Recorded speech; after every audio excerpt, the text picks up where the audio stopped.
Mike, appreciate you sitting down with me. This is really an honor, one, because of who you are, but more than that, we're obviously here on a golf course. And it's a pretty special bond in terms of the basketball players who love golf. That group is growing by the year. There's a lot more people picking up the game, but you've been in it for a long time. And I'm fascinated just to know, how that love for golf in general just started, and how you balanced, golf and basketball while you were playing.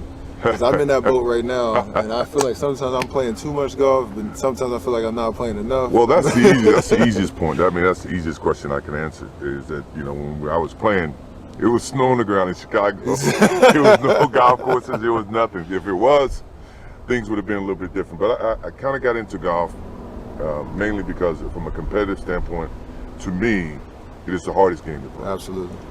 I can always respond to an opponent, a defensive guy, offensive guy, whatever, but in golf, it's like playing in a mirror, and you're battling yourself consistently to try to get perfection. Every swing, every putt.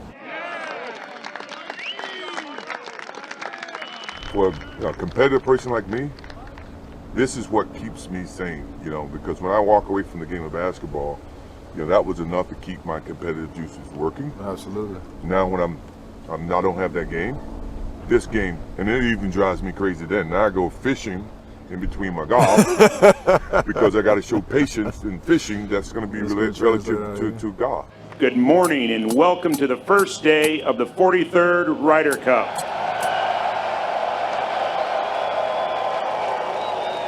We're here at the Ryder Cup. We're here at Whistling Straits. I'm fascinated by this event because this is my first time here. And when you get here and you see the atmosphere, you see the chants and the noise, and I'm wondering, what do you think from a team perspective? When guys are individuals throughout the whole year, how does that permeate in golf? Because with us, we get rah-rah in the locker room. Sure. Like, how's that accountability, you think, work in that locker room when it's guys tough. are on different journeys? It's tough. I mean, I've had countless conversations with some of the players, and if I can put it in the most simplest terms, is that you have to give up bits and pieces of who you are for the benefit of the team, and that can be something so simple as either response, support, spending time, having lunch, dinner, either way. I learned that later in my years because initially in basketball, I was so focused in my craft that's what matters the most.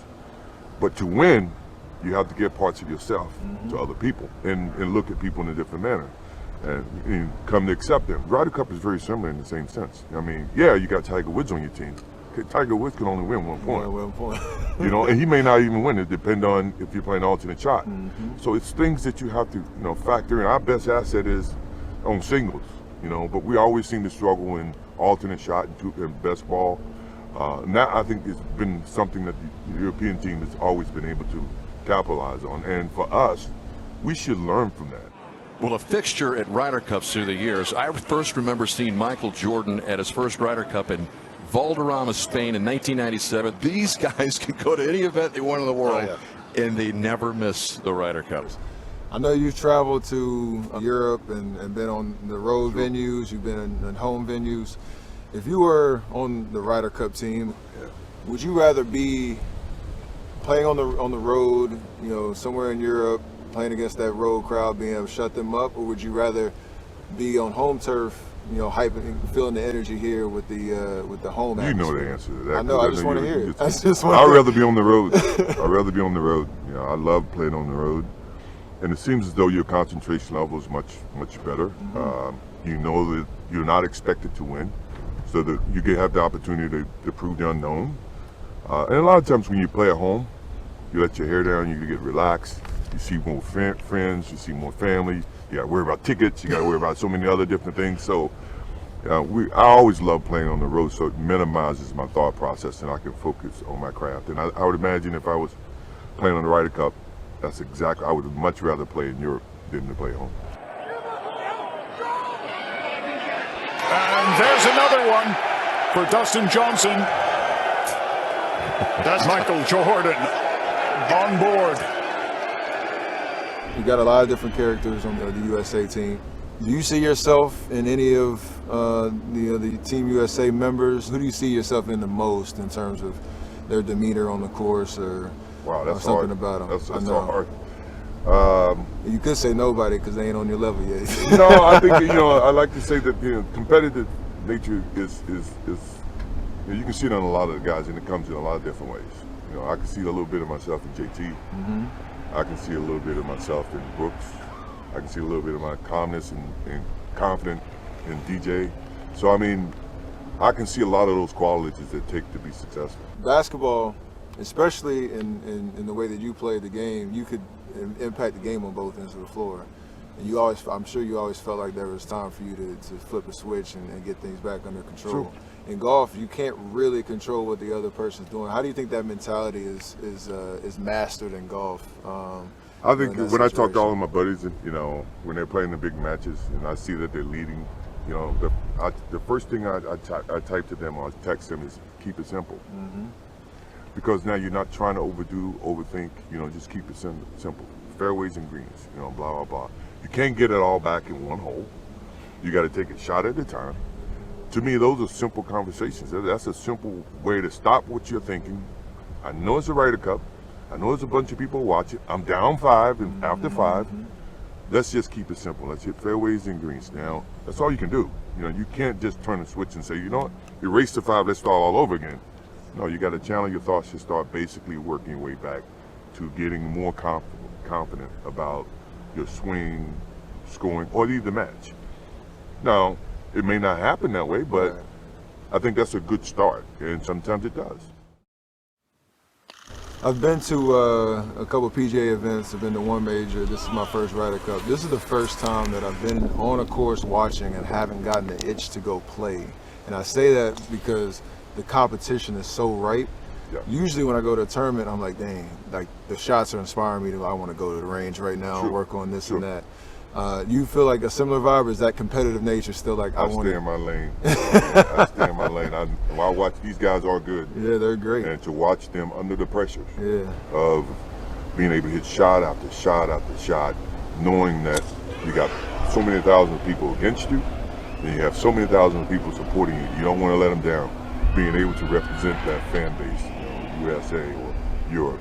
And for me, I don't have the skill set to put myself in that environment. Now, if you tell me I got a basketball in my hand, now that's a different story. But if I had a golf club in my hand, there's no way I can get comfortable to hit a 50-yard shot or a 100-yard shot. Not with all these people. Not all these people. He's got President Bush, Michael Jordan over his right shoulder. He's got a big moment here to try to turn this thing around. Who on the European team would you be most scared to play against? And I hate using that word with you. I'm not scared of anybody. But Ian Poulter. He is every time I try legend. to, I used to go and watch him all the time. If I'm in any of his matches or walking down, he finds me after he makes a good putt, and it's like, man, I didn't do anything. I like you. I support you. Sparked the I comeback. stay away from him when I'm walking. I won't go watch him. You sparked the miracle of Madonna, right? I didn't spark it. I did not. No, I had my own thoughts about it, but I didn't spark it. Those are maniacal eyes, aren't they? And we went from definitely winning the Medina to crying driving home that we just got our butts kicked. And that's Ian Poulter. There's always that debate on whether you hate losing more than you love winning, right? And I feel like, for me, losing just is the worst feeling in life at anything, whether it's cars, golf, basketball, whatever it is. How do you feel about that, and also like how you think that translates in terms of a team competition in golf that these guys are going through? I hate losing. I mean, it's not even a question. But I have to respect losing, because losing is a part of winning. Yeah. You never just win. You got to lose to win. And I think the one thing about the Ryder Cup situation is that we got to want it bad enough. We were dominant early on, and now that they are, does it mean as much to us as it does to them? Absolutely. And if that's the case, then losing is going to hurt. Absolutely. To a point where you would look at, how can I do things different? How can I change? How can I make this team better? And that's the thing about a team, and you know this too, is that before you can look at someone else, you got to look at yourself in the mirror, because that's how things get started, and you got to be willing to change. And you got to have a sense of pride about yourself. It's not about the money, it's not about anything, it's more about the pride. And you know, the best players, whoever's playing the best, is going to win. What's the most amount of holes you played in one day? Ooh, what? 63? Damn. I was bowling 63. I was younger. I'm gonna try to beat that one. Good luck. That's big. Yeah, good luck to me.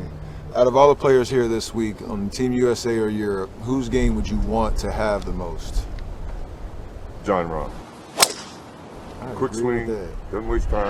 That's a keep it Shows his simple swing. emotions, and he's playing really good right now. That's a keep it simple swing right there.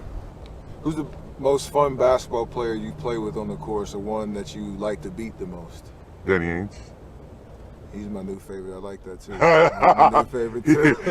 Talks a lot of trash, don't he? He Yes, talks he a lot of does. trash. Imagine him on the basketball court. I had to deal with him there too. Yeah, I'll just stick with him out here.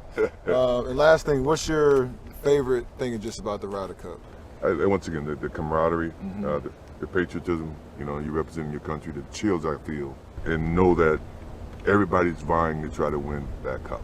It's not about the money. It's not about anything. It's more about the pride. And you know, the best players, whoever's playing the best, is going to win. You know, I hate that we've been playing bad, that they won, but I got a good feeling this year. Let's I got do a good it. feeling. Let's do it. I appreciate you sitting down. I know how much golf means to both of us, and it's nice to connect on that level. Anytime. And yeah, I'm gonna bring my wallet next time we play. Come on down to the Grove. I got some Absolutely. treatments for you. Absolutely.